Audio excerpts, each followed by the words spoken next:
Good morning. It's Friday, the 5th of September, and this is Govindraj Ethiraj broadcasting and streaming weekdays from Mumbai, India's financial capital, our top stories and themes. And before I come to that, we've got lots of in-depth analysis of the latest tax cut announced by the government on Wednesday night. So stay tuned. And finally, an interesting agentic AI initiative from our sponsor, Accenture.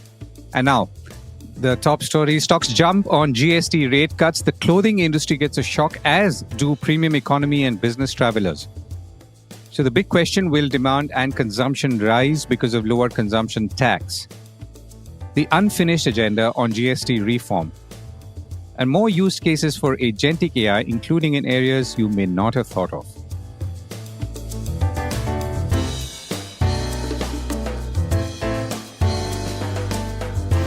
This is a call report with Govindraj Ethiraj. Consumer stocks jump. India's auto stocks led the charge and jumping as much as 3.7% to the highest level in nearly 11 months on Thursday after the government slashed goods and services taxes or GST, with most analysts now predicting a demand boost, and more on that shortly. Stocks like Mahindra & Mahindra and Eicher Motors hit record highs and led gains on the auto index, though everything corrected a little later as the market turned. Broadly, the GST Council's announcement on Wednesday night will lead to streamlining the tax structure into two slabs at 5% and 18%, and reduce rates on essential goods while keeping higher taxes on what is known as sin and luxury items. We did mention in the core report that some disappointments could follow in the stock market, since most of the rate cuts were already priced into the stock prices of leading consumer-facing companies. The Sensex was up almost 889 points to an intraday high of 81,457 before closing up 150 points to 80,718. The Nifty 50 was up 19 points to 24,734. The broader indices were, however, down. The Nifty Midcap 100 was down 0.6%, and the Nifty Small Cap 100 was down 0.7%. Foreign portfolio investors are still selling almost $2.7 billion of Indian financial stocks, mostly the highest monthly outflow in 7 months, according to data from the National Securities Depository quoted by Reuters. The rupee, thanks partly to foreign portfolio selling as well as other weakness, ended lower on Thursday and closed at about 88 rupees 14 paise against the US dollar, down slightly from its previous close of 88 rupees 07 paise. That's in the previous session. Dollar demand from local oil companies and foreign banks weighed on the rupee on Thursday. We've still got analysis on the macro and tax fronts coming up. And here's a message from a sponsor. Want smarter investing at your fingertips? With InvestingPro, get real-time market data, custom alerts, and global financial insights all in one place. Join 46 million users already making sharper decisions. Download InvestingPro today. More details in the link below. Will inflation fall? Analysts are predicting that consumer price inflation could come down by 25 basis points. The government is likely to lose about 48,000 crore rupees of potential taxes as a result of the new rates, which analysts believe can be absorbed well if the rate rejig leads to an increase in overall demand. So Indian consumers have now benefited, or many of them have benefited in two ways. One is because of lower income tax on incomes up to ₹1,00,000 per month, and of course lower rates on many products, particularly daily use products, and thus a lower consumption tax. HSBC said they estimated the tax rate cuts could lower headline consumer price inflation by 1 percentage point if producers pass on all benefits to consumers. If the pass-through is only partial, it could be closer to 0.5 percentage points. And they expected Reserve Bank to cut rates once again by 25 basis points in the fourth quarter, taking the repo rate to 5.25%. As categories go, food items, medicines, personal care, and stationery and small cars, air conditioners, refrigerators are amongst those where they've been reduced, including to zero, while items like mobile phones have not been changed. Interestingly, goods and service rate tax on coal were hiked to 18% from 5%, but still, buyers will pay less because they will no longer have to pay a flat carbon tax of 400 rupees per ton, known as a cess, according to a Reuters report. So the net cost should be lower, which could lead to somewhat reduced energy bills somewhere along the way. Industry officials told Reuters that coal prices could fall after revisions to taxes on coal that generates nearly 75% of India's electricity. Prices of power plant grade fuel sold by Coal India, which produces about 75% of India's output, will now be about 8 to 19% cheaper for utilities and 5 to 16% cheaper for other users like smelters, according to Reuters calculations. I reached out to Madhavi Arora, chief economist at Emkay Securities, and I asked her what her headline takeaways are before trying to understand how she was looking at overall consumption or demand patterns going ahead. So we were estimating the net loss to the exchequer close to around 1 lakh crore. Against that, the number is relatively much lesser. Policymakers obviously had a much better handle of the consumption elasticities. They've taken it on the base of FY24. So obviously have to adjust for the next 2 years to get some estimated number, which would be a tad higher than, say, 48,000 crore loss that they have estimated. But it is unlikely to be crossing more than 600 billion, which is roughly around 0.15% of GDP. So my numbers were much higher. Again, taking into estimation the shift in the slabs, definitely the government numbers seems to be much lesser compared to what we had taken into account. Any category surprises? I mean, mobile phone, for example, has not changed, even as many others in food and medicines and all that have come down. No, I didn't find much of a surprise. A bit of shift in terms of luxury goods here and there. Say luxury watches, they're not taxed at a higher slab. So some of the minor things were there, but I don't think there was any big surprise in terms of categories that finally have been placed. Of course, auto sector has been a positive surprise because even the luxury SUVs adjusted for the compensation that no longer will be there, will be actually cheaper. So some of the luxury SUVs were actually taxed at as high as 50%, will now be capped at 40%. So those things are obviously a clear positive for us in terms of sector shift. Right. So as you now look ahead, a couple of questions. One is, are you seeing any inflation impact that's positive? And secondly, is it your sense, even looking from history, if there could be a consumption boost? See, any kind of supply side reform, obviously, ceteris paribus would lead to changing in demand dynamics. That's the reason why policymakers do these supply hit. And of course, there's a loss to the exchequer. Somebody has to gain in the process, right? The implied loss to exchequer should be technically the implied gains to the private economic agents. Apart from that, there could also be spillover effect in terms of lagged behavior of consumers. Most importantly, this indirect taxes is actually a regressive tax in nature, right? Because unlike the direct taxes where things are much more progressive, indirect taxes are much more regressive in the way they are imposed. Plus, India is one of the highest indirect tax to total revenue ratios if I look at compared to emerging markets. So I think on net, this definitely is going to have a second order impact in terms of consumer sentiments probably improving. Obviously, compliance, as the government of India also mentioned, compliance factors and the tax incidence getting lower, all of that would play out over the medium term as well, which may not change the business cycle dynamics per se, because there are other factors which are impeding that, but definitely ceteris paribus, it is a positive. From the inflation point of view, our earlier estimates said we were probably going to be seeing a disinflationary effect of between 40 to 50 bips roughly, depending on the demand elasticities and depending on how much the pass on that actually happens to consumers. So we'll have to see that into account, but definitely lower taxation would lead to mass consumption probably gaining much more. There's the F&B category which benefit the most in the inflation dynamics of it.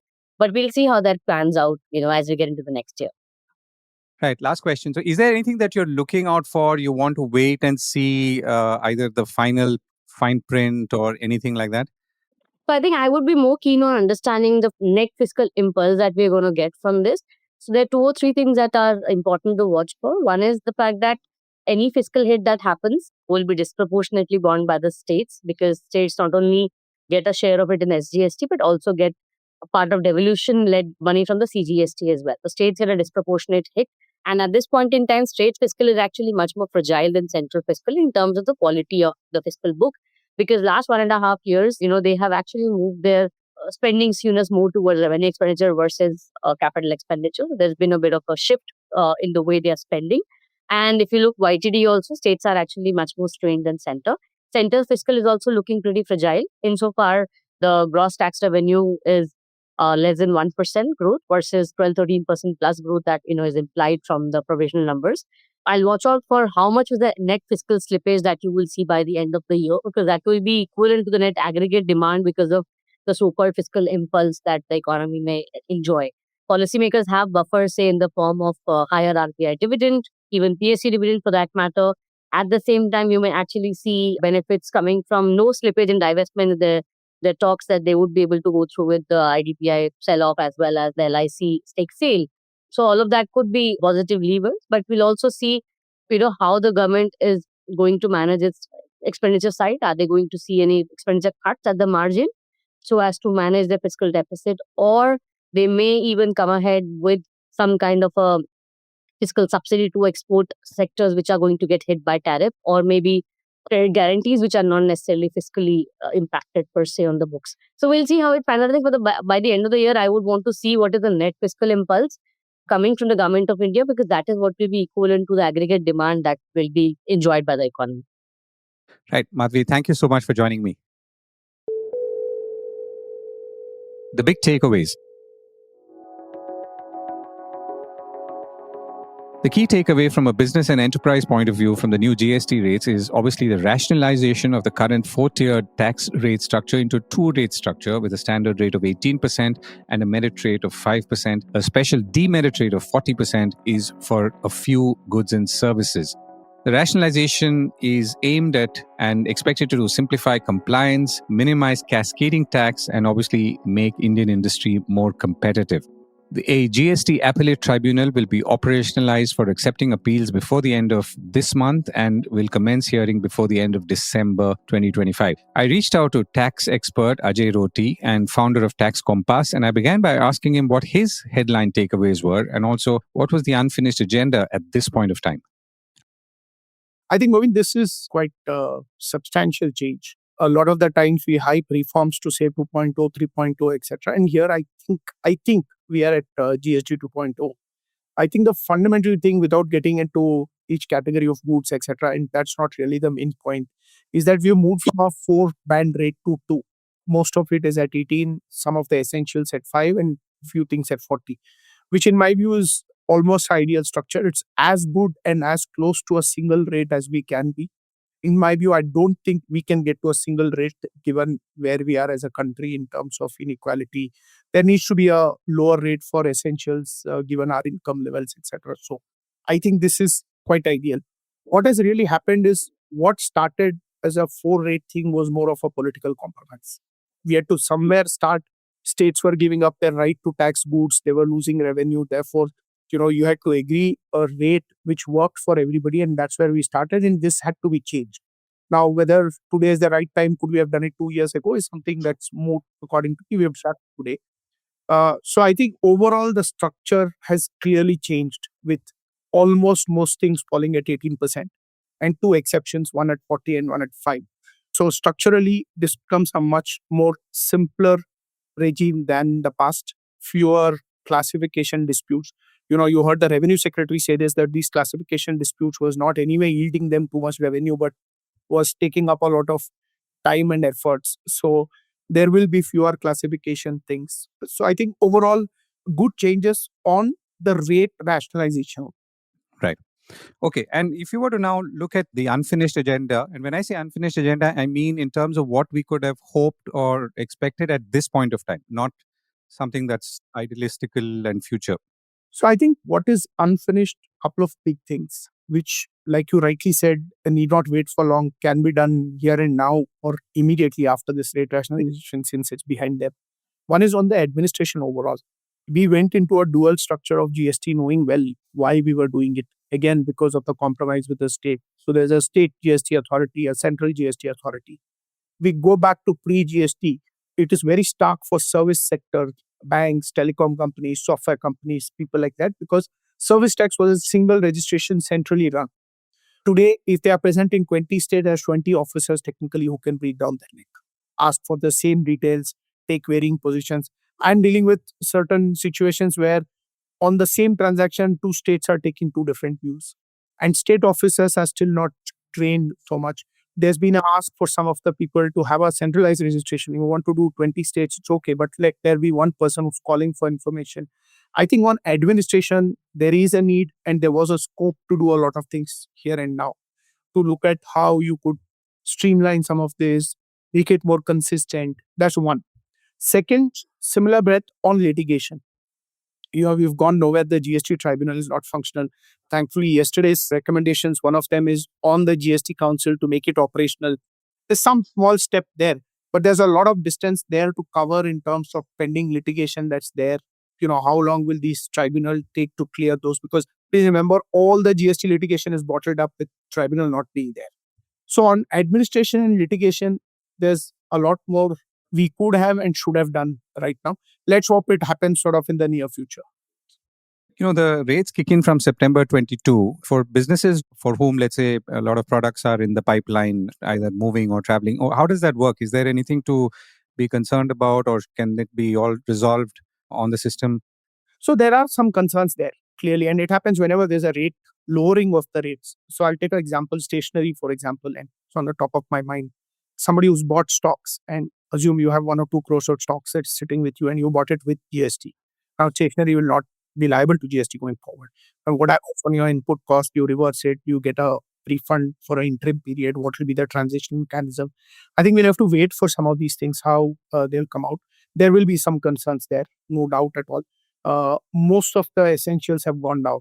What happens in FMCG cases where there's already stock which is inclusive of GST that's there, you have the MRPs printed, biscuits, etc., where GST has changed. Some of these, I think, over the next few days, there will be some clarifications what they will do. There could be some transitionary mechanisms for credit that is there. There's also another aspect, which is some goods which were having cess will not have cess forward, because cess goes away after 22nd September, except for tobacco, pan masala, and those things. So what happens when you purchase something with a cess, you have stock which is ready, which was liable to cess, and then you suddenly have a 40% rate as against 28 plus 12% cess or whatever. So some of these, I think we'll have to see in the next few days. My sense is that they have taken this 10, 15-day lead time to sort out some of these things. You couldn't have told the industry and the supply chain that from tomorrow these rates will be lower. Of course, it does very nicely fit into the festival season, etc. But I think it's more of a practical need that there had to be a lead time between the change. Right. And last question. So for consumers, the rate cuts or the lower rates will be obviously effective from September 22nd.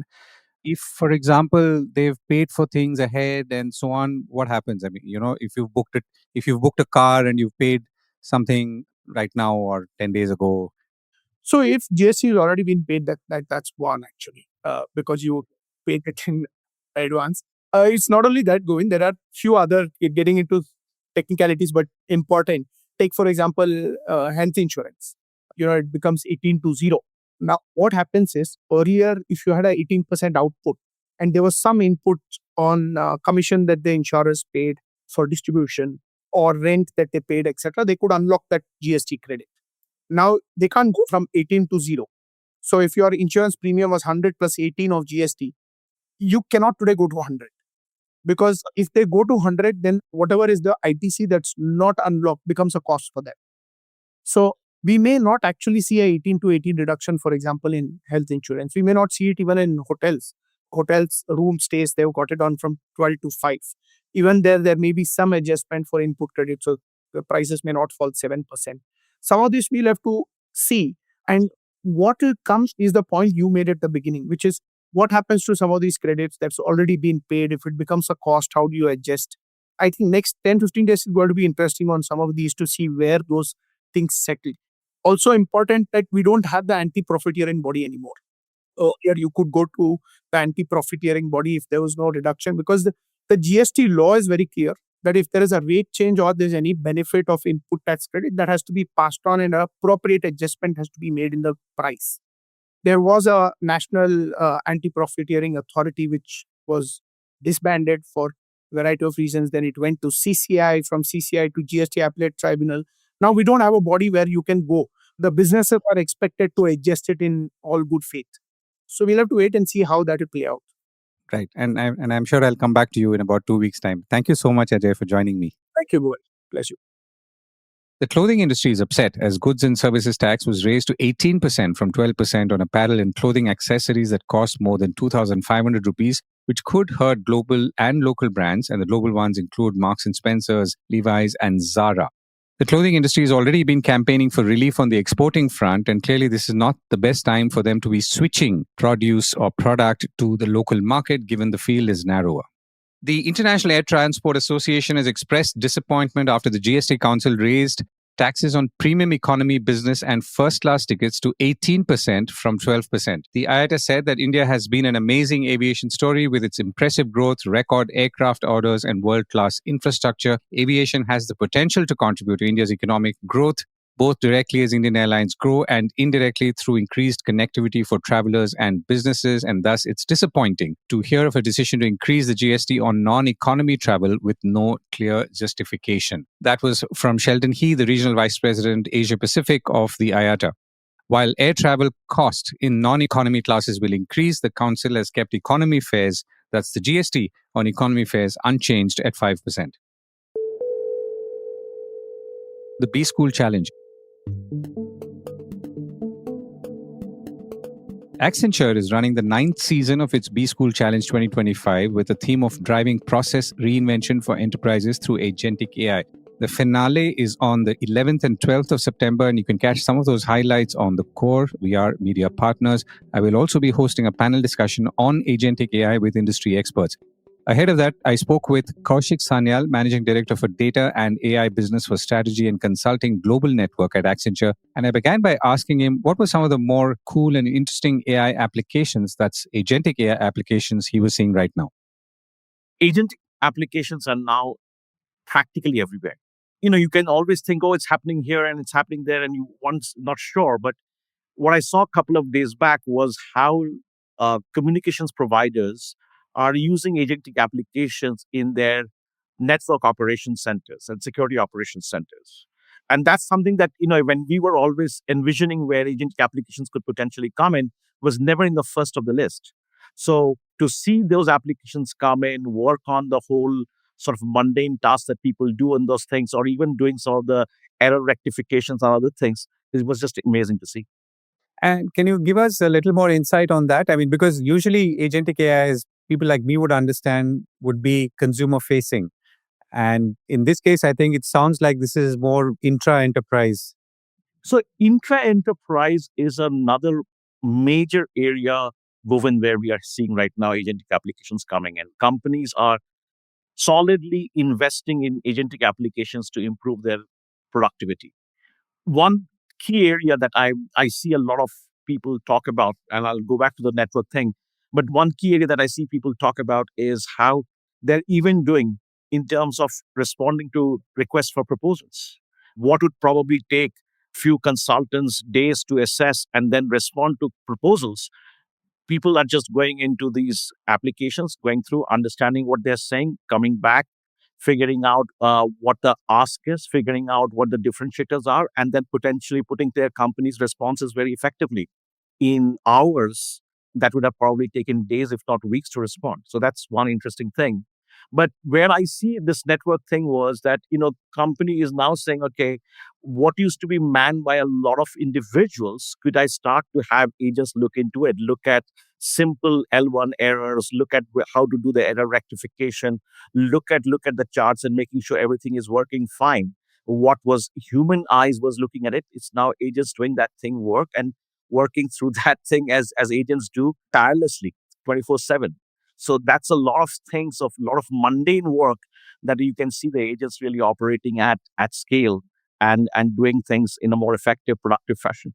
And the example that you quoted also suggests that we are crossing into more real-time mission-critical applications in using agentic AI, which otherwise people would have been scared to touch. Yep, absolutely. And, it is starting to impact everywhere. So you would have seen recently that note from Mark Bain of the Salesforce CEO, who kind of talked about how he has been able to reduce 45% of his customer service agents to do the work. And whenever I've been talking about agents, I said contact center customer service is going to be the number one area that's going to get impacted.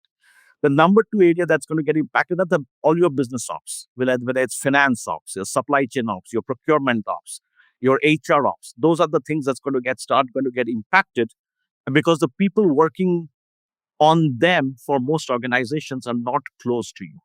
They're probably people that you have already outsourced, So they're not part of your organization. So you don't have that emotional connect when you have to do something about reinventing them. And that's where it is going on. But now it is starting to hit real processes within organizations, be it software development, technology development, be it the network thing that I just mentioned, day to day core mission critical options that are starting to get impacted by agentic AI.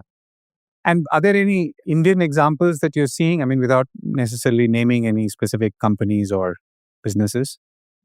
So most Indian companies are talking about it from a perspective of the contact center customer service part. But surprisingly, the telecom example that I gave you was from an Indian operator only. So Indian companies take this thing up very actively in the marketplace. The other area that you can see the Indian operators, the Indian service providers are starting to deploy agents in doing the technology development work at scale. Hmm. And when you say technology development, you mean writing of software code or something more than that? Absolutely. Software codes to start with. Got it. So, we usually think of large enterprises doing all of this. And does some of this, or are there early signs of agentic AI specifically being used by smaller enterprises? Is there a window there for them? So, in terms of smaller enterprises, I would say it is easier for them because managing their data, which is the core of all applications of agents that would sit on, is easier because it's probably more in house and you can possibly manage it much more. People always think that okay, when I'm applying agents, building agents, it's a very costly exercise. It's not really a costly exercise. It is all about managing your data sets effectively, figuring out where you want to target and how much benefit you can take. And in certain times, the smaller organizations, it would probably make more sense, especially if their data side of the thing is probably done. If they're a digital company, have really taken through the cloud journey and everything else most effectively, they can potentially do these things much faster and effective. Right. And if I could touch on the talent side and also link it to the your Accenture B School Challenge, the example that you used in the beginning on network security, NOC, network operation centers, and everything that goes inside that, to identify that you can use agentic AI in a situation like this will obviously call for some experience, skill, understanding of the business process itself, and then saying that, let me now try and find this, and because this is a problem that needs to be solved. So, how are you seeing the talent side of things to address these kind of things? Finding problems, identifying them, whether low or not low, high hanging fruit, and then building the technology and the solution to actually do it. So I think the talent is a critical part to the whole exercise. Of course, as you said, that people will need to have a knowledge around that whole business process to be able to draw or map up the business process on which the agents could be deployed or employed to kind of do the task most effectively. So having people who have, let's say, an industry specific understanding or a functional specific understanding is now a very important criteria. So from Accenture perspective, we are fairly targeting to try and get our people trained on the industry processes, trained on the functional processes, so that they can really go out there and help work with the client in terms of mapping it.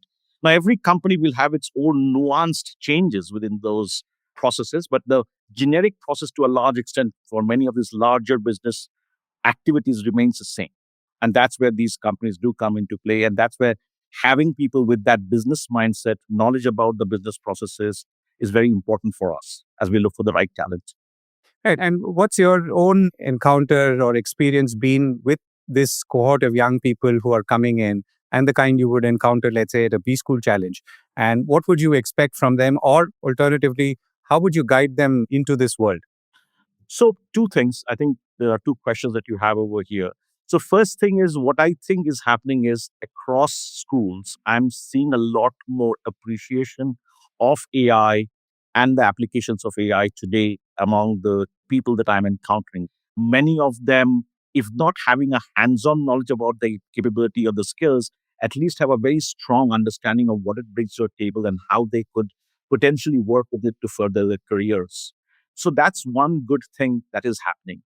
I think the second thing that many people, as they come into the market, face that concern about, okay, what does it mean for me and my career in this fast changing environment? And I personally feel that what needs to happen is people need to get down to their core capabilities. So, whichever core capabilities that they select or elect to, I think that should be the thing that one should go after, because once you are able to figure out that this is what I want to do, you will invariably build the deep down knowledge around those. And that's going to be important, because as companies evolve, that core knowledge around your subject, whether be it's in terms of processes, whether it's in terms of the core capabilities that is required to kind of deliver those things, is going to be important, and that will be always be something that's going to be useful. So my request for every individual is to not get worked up about what AI can do,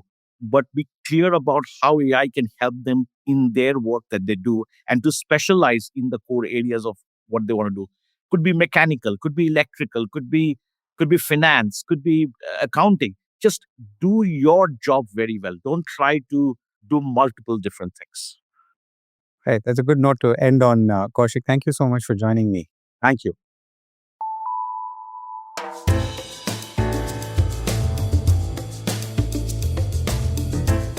That was the Core Report with me, Govindraj Ethiraj.